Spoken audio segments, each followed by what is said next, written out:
George Orwell. Born on June 25, 1903, he was a British novelist, who can be considered the best historian of English culture in the 20th century. Says, perhaps one did not want to be loved so much as to be understood. Who controls the past controls the future. Who controls the present controls the past.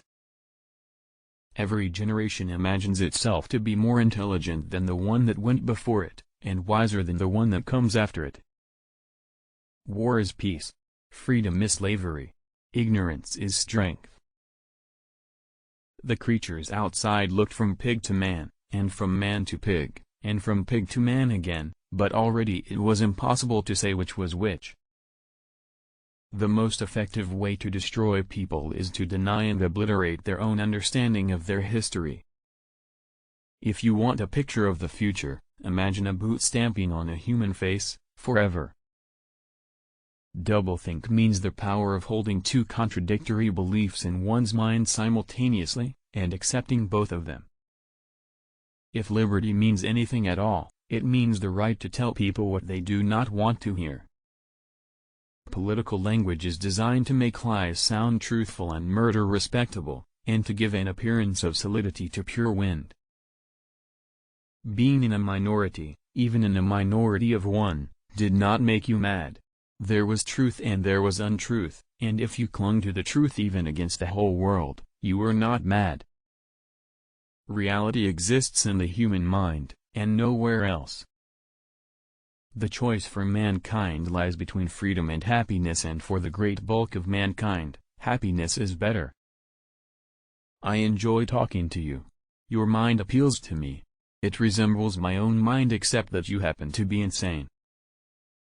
On the whole, human beings want to be good, but not too good, and not quite all the time. Confession is not betrayal. What you say or do doesn't matter, only feelings matter. If they could make me stop loving you, that would be the real betrayal. Of pain you could wish only one thing, that it should stop.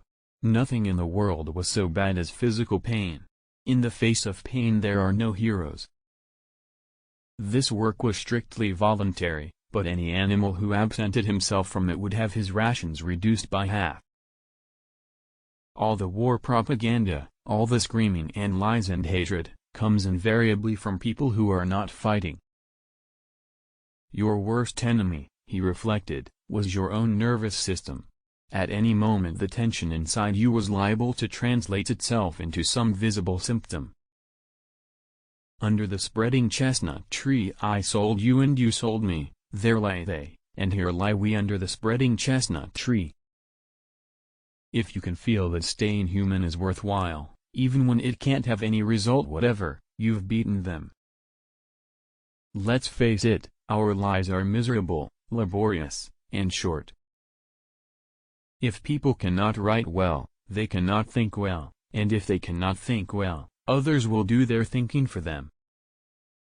In philosophy, or religion, or ethics, or politics, 2 and 2 might make 5, but when one was designing a gun or an aeroplane they had to make 4. Every war when it comes, or before it comes, is represented not as a war but as an act of self-defense against a homicidal maniac. A people that elect corrupt politicians, impostors, thieves and traitors are not victims, but accomplices. But it was all right, everything was all right, the struggle was finished. He had won the victory over himself.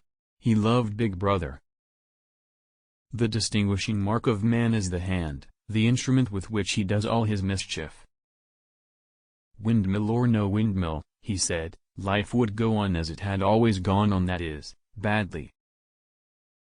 The smell of her hair, the taste of her mouth, the feeling of her skin seemed to have got inside him, or into the air all round him. She had become a physical necessity.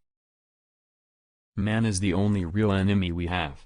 Remove man from the scene, and the root cause of hunger and overwork is abolished forever. The stars are a free show, it don't cost anything to use your eyes.